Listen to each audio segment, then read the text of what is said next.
Hello everyone, welcome back to Believers IAS Academy, Bengaluru. This is daily news analysis session. In today's session, we will be discussing some 4 to 5 important articles from UPSC prelims, mains and interview perspective. So, the first article for 10th July 2025 is an unfortunate event which is covered by the Hindu on the front page, which is 12 killed as bridge collapses in Vadodara. Okay, so on Wednesday, July 10, 2025, a portion of Gambhira Bridge. Okay, Gambhira Bridge near Padra town in Vadodara district of Gujarat collapsed, resulting in deaths of 12 people and injuring 9 others. The 15-meter long slab fell down, sending vehicles into Mahisagar River or Mahisagar River. This river becomes important from prelims perspective now. So, bridge was constructed in 1985, which makes it almost 40 years old, and state authorities have claimed that periodic maintenance and audits were conducted, but the cause of collapse is still under investigation. Okay, though this might seem a very negligent event, but the bridge collapses in India are a recurrent phenomenon these days. So I thought, why not discuss about bridge collapses? What are the reasons and why? How can we overcome these these bridge collapses? So India has witnessed numerous bridge collapses in recent years, which is indicating systematic failure in infrastructure maintenance, with the famous examples being Morbi Bridge collapse again in Gujarat in 2022, where 135 people died, and then Majargat Bridge collapse in Kolkata, and recently under construction bridge collapsed in Bihar. Okay, even the bridge was not even completed and it collapsed already. So, what are the reasons behind collapse of bridges in India? First is obviously the aging infrastructure. So, most of the current bridges in India are over 50 years old, exceeding their intended lifespan, because of structural and wear and tear are not adequately assessed and acted upon. And second is poor maintenance and inspection. That is, when any construction happens, they should be periodically maintained and periodic inspection should also be conducted, which is not happening in here. And maintenance records, even if they are conducted, they are falsified or incomplete. Example, in the recent Morbi Bridge collapse, it was open to the public without safety certification. Third is overloading and unregulated traffic. The bridges constructed over 50 years old, they are not designed to handle the modern day vehicular load. Okay, the load which they used to carry 50 years back is completely different and less compared to the load that is carrying in the modern days. And no strict regulation on heavy commercial traffic on older bridges. And then corruption and substandard construction. So this corruption is present in every aspect of India. Okay, so most of the times there is a corruption between politicians, bureaucrats and constructors. Okay, there is a collusive corruption which results in substandard construction of bridges, which is the case in Bihar recently. Okay, and third is extreme weather and natural disasters. Okay, obviously the weather will be very extreme, and also climate change related extremities are increasing because of climate change, and these climate change regularities or climate change extremities are most often not factored in the construction these days. Okay, and finally the administrative apathy, delay in implementing bridge management systems and digital inspection tools, lack of interdepartmental coordination among public welfare department, urban developmental bodies and disaster agencies. Okay, so these are the reasons why there is increasing bridge collapses in India. The consequences will be obviously high human cost, high fatalities and long-term injuries, and also trauma for survivors and families. Also there is economic impact, disruption of trade, logistics and local livelihoods. Emergency operations and repair costs run into crores of rupees. And public distrust, it erodes citizens' faith in government accountability and infrastructure safety. Becomes a political flashpoint, drawing opposition criticism. Okay, it becomes instead of focusing on repairing the bridges or focusing on implementing better safety issues, it becomes a political issue. It becomes a blame game. Okay, recently there was a collapse in airport terminal in Delhi, I guess. Okay, when the airport terminal collapsed and it resulted in the death of a cab driver. So what should be the focus? The focus should be on how to avoid these kind of mistakes. But the focus was who constructed this. The ruling party said it was constructed with the opposition party 10 years back. The opposition party said that we constructed it, but the maintenance is not being done in the ruling party. So this blame game is happening in India, even in the case of this as well. So way forward, how do we ensure bridge safety? First and foremost, there should be a comprehensive bridge management system, which is a digital repository of age, structure, traffic, and inspection records of particular bridges. Also, regular audits using artificial intelligence, drones, and sensors for structural integrity checks. Artificial intelligence can be used where the data of all these can be fed in the artificial intelligence, and which will provide a predictive analysis. Okay, predictive patterning or predictive analysis. Okay, that can be used in management of any kind of infrastructure. Then, strict compliance with safety audits, mandatory pre and post monsoon inspections, penalties for bypassing maintenance checks, and prioritizing infrastructure upgradation. Replace or retrofit bridges older than 30 to 40 years old. Allocate dedicated funds for rural and urban bridge rejuvenation. Most of the times these bridges are neglected. And then transport tendering and monitoring. Ensure public oversight and third-party audits for bridge construction and repair. Public dashboards for real-time monitoring of ongoing infrastructure projects. And finally, citizen participation and reporting. Use platforms like Mary Sadakap to report damages and concerns. Excuse me. Local communities should be sensitized to warning signs or impending collapse. Okay. So finally, it comes down to common sense as well. Recently, when we discussed about railway crossings and the deaths in Tamil Nadu, where even if there are safety checks are involved, many of the people try to cross because of the negligence. So common sense is also necessary in these kind of cases. Okay. Second article, it is again from the Hindu, which talks about FATF. FATF acknowledges state-sponsored terror financing. Okay. So recently, FATF released a report, which is July 2025 comprehensive update on terrorist financing risks. In this report, there was a significant growth, okay, significant changes. That is, in a significant development, the Financial Action Task Force, the global watchdog for anti-money laundering and terror financing, has for the first time included a dedicated section on state-sponsored terrorism. Okay. So dedicated section was included for state-sponsored terrorism. So first we'll understand different forms of state support for terrorism. The report outlines that certain national governments provide financial, logistical, and material support to terrorist organizations. Such support includes direct funding, training, and assistance in financial management. So India's long-standing stand on the Pakistan was vindicated. Okay, so it is a moral victory for India. India had flagged Pakistan's role in supporting terrorism as early as 2022 during its National Risk Assessment on Money Laundering and Terror Financing. The report explicitly highlights financing patterns of Pakistan-based groups such as Lashkar-e-Taiba, led by Hafiz Saeed, and Jaish-e-Mohammed, which was led by Masood Azhar. Okay. So significance is the inclusion validates India's repeated concerns over cross-border terrorism and state-sponsored terrorism emanating from Pakistan. It reinforces India's calls for global accountability of states that sponsor terrorism as a strategic tool. So, what is state-sponsored terrorism? State-sponsored terrorism refers to international support of terrorist groups by a national entity or a government to pursue strategic, ideological, or geopolitical objectives. There are different types of or forms of state sponsorship. One is direct financial transfer, providing safe havens for training camps for militants, provision of arms, explosives, and logistics, diplomatic cover for political legitimization, and use of proxy organizations to maintain deniability. And Pakistan provides all these.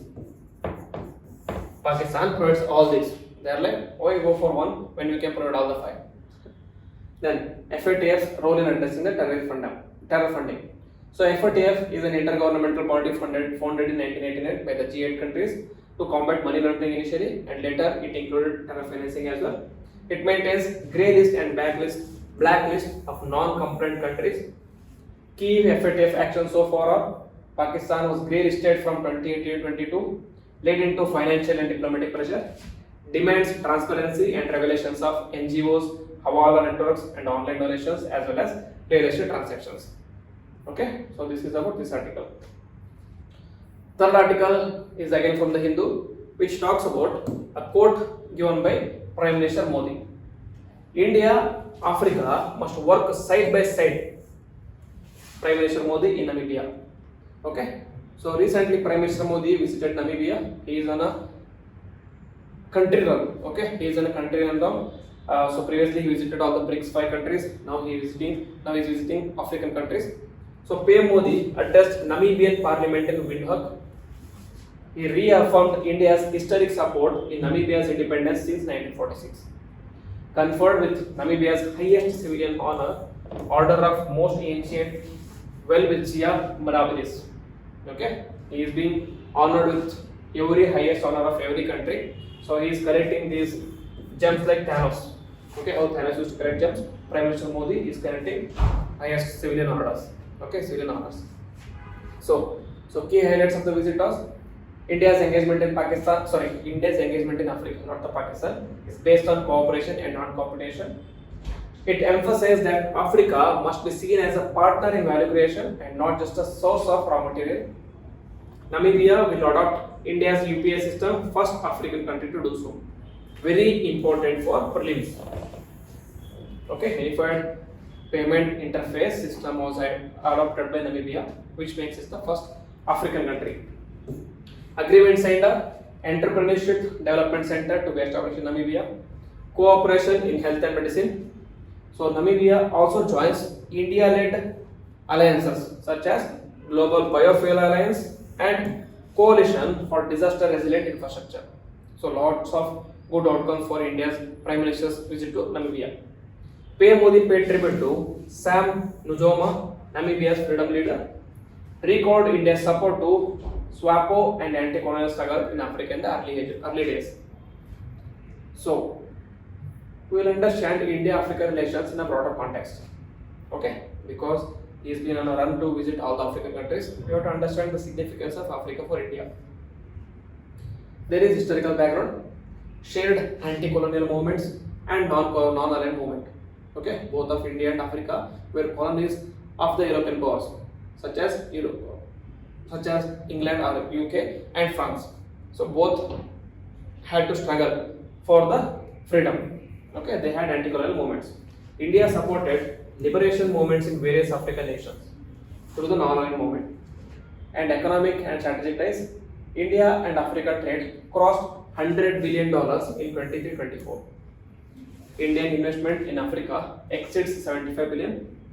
Digital diplomacy through E-Vidya Bharati and E-Arogya Bharati, Pan-African e-drug, and add to this UPI interface in Namibia now. Defense and maritime cooperation through India-Africa Defense Dialogue, and people-to-people engagement via scholarships and training programs under ITEC and ICCR. So Namibia's strategic importance for India. Namibia is important for India because it is rich in strategic minerals like uranium, copper, and diamonds. It is the long Atlantic coastline. It has a long Atlantic coastline, which provides potential for maritime cooperation. Politically stable and friendly towards India. Open to adopting Indian digital technologies like UPI. So, what should be the way forward for India-Africa cooperation? Deepening digital cooperation, that is extending UPI and India stack to more African countries. Promoting development partnerships, such as focusing on skilling, health, agriculture, and startup support. Utilize line of credit to finance sustainable projects. And enhancing strategic diplomacy. How? By reviving the India-Africa Forum Summit, supporting African Union's permanent seat to United Nations Security Council, and counterbalancing China's influence. So, provide transparent financing as against Chinese checkbook policy. Okay, if China is going for checkbook or track policy, India should provide transparent financing as an alternative to China's policies. Prioritize people-centered development and long-term partnerships. So this is a topic. Fourth article is a editorial from the Hindu again, which talks about end custodial brutality, begin criminal justice reforms by Apsara Reddy, officer spokesperson of AIT Market.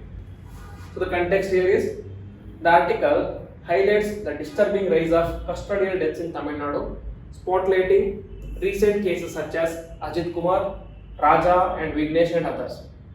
These incidents are not isolated but symptomatic of systematic rot in the criminal justice system and policing culture. Okay, so this has been a very significant case in Tamil Nadu, and there was also a movie made of this, Jaivi movie. Okay, Jaivi movie, in where there was a custodial death of a person belonging to a lower community and it led to movie, etc. etc. So it shows that there have been lots of custodial deaths in Tamil Nadu. Okay, so key issues under the article is it normalizes the violence of policing. Okay, police take their power into their own hands, law into their own hands, which is against the law, but it has been normalized in Tamil Nadu. Not just Tamil Nadu, all over the India we can say. Custodial torture has become entrenched as an informal method of interrogation.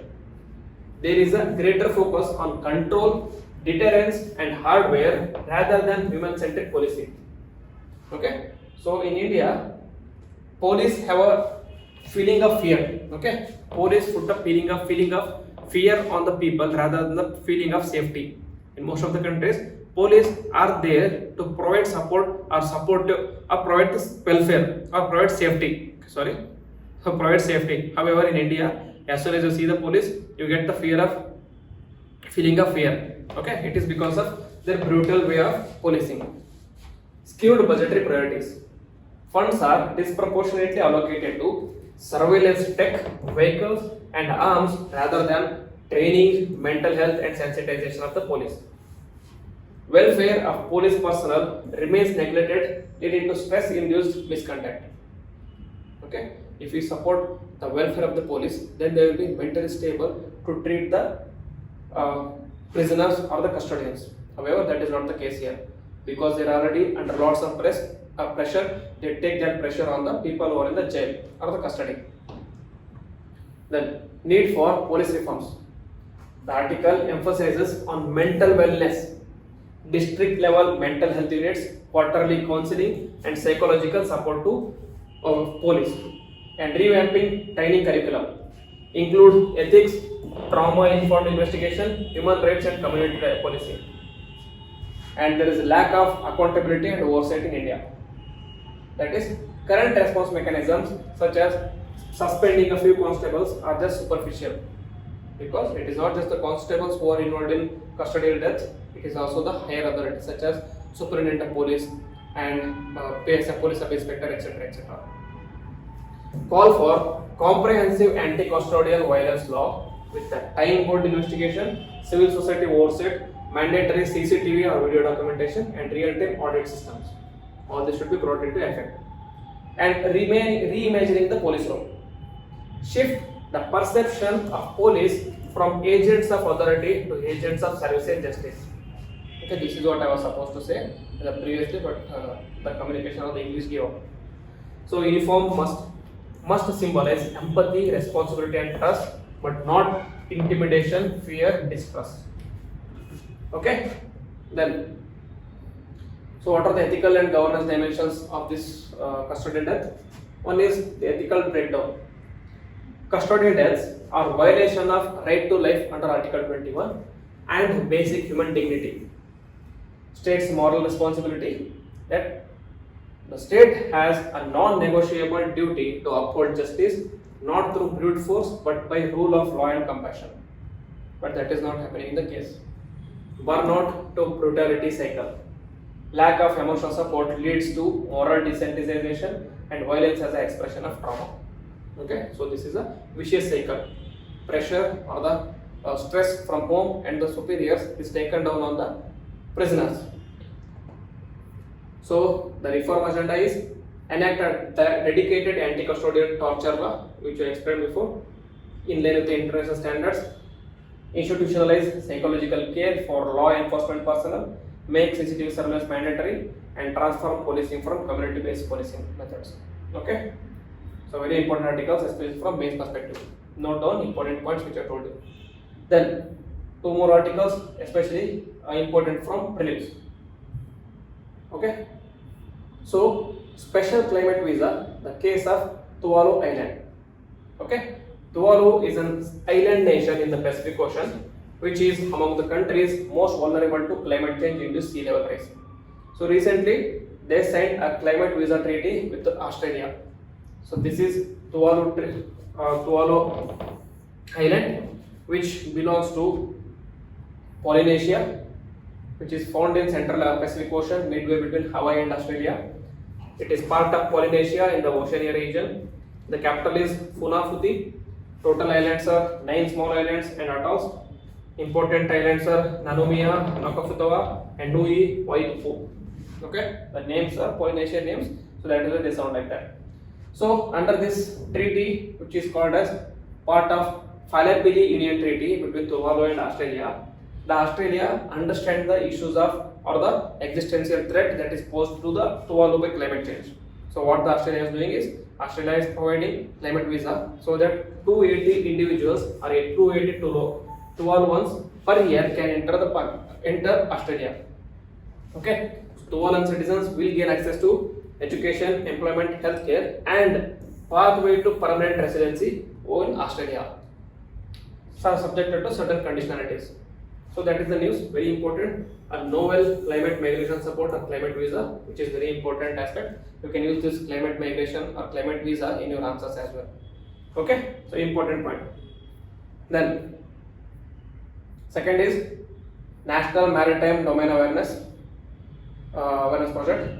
The Indian Navy, in partnership with Bharat Electronics Limited, is implementing the National Maritime Domain Awareness Project to enhance maritime and coastal security. It will upgrade the existing NC3I network into more advanced AI-enabled NDMA network, ensuring real-time data sharing and smarter surveillance. The Information Management and Analysis Center, that is IMAC at Gurgaon, will be transformed from multi-agency NDMA center, transferred into multi-agency NDMA center, hosting personnel from 15 agencies across 7 ministries for seamless coordination. Okay, so bringing multi-agency and ministerial level coordination. The project will link maritime agencies, coastal states, and union territories, integrating data from shipping, fisheries, and environment sectors to create a unified maritime pictures. Okay, so we all know about 2611 attacks of 2008. Okay, 2611 of 2008. So one of the main reasons for the failure to identify the attacks was there was no link between maritime agencies, coastal states, or union territories. Okay, now with this link we will be able to better identify these kinds of attacks before it happens. Okay, the key benefit includes improved threat detection and response, better coordination for search and rescue, support to blue economy and maritime law enforcement. BEL will act as a lead integrator, providing state-of-the-art hardware and AI tools. Okay. So the last article for the day is again a previous pointer, which is Erasmus Plus. You will understand what is this. The news is 101 Indian students, including 50 women, received Erasmus Plus scholarship for master studies in Europe in 2025. What is this about? It was launched in 1987 by European Union. Purpose is to promote international academic mobility, education, training, youth and sports cooperation. Key features are scholarships for studying at 2 or more European universities, leading to joint, double or multiple degrees for Indian students. It covers tuition, travel and living expenses as well. Open to students, teachers, trainees, volunteers and sports professionals.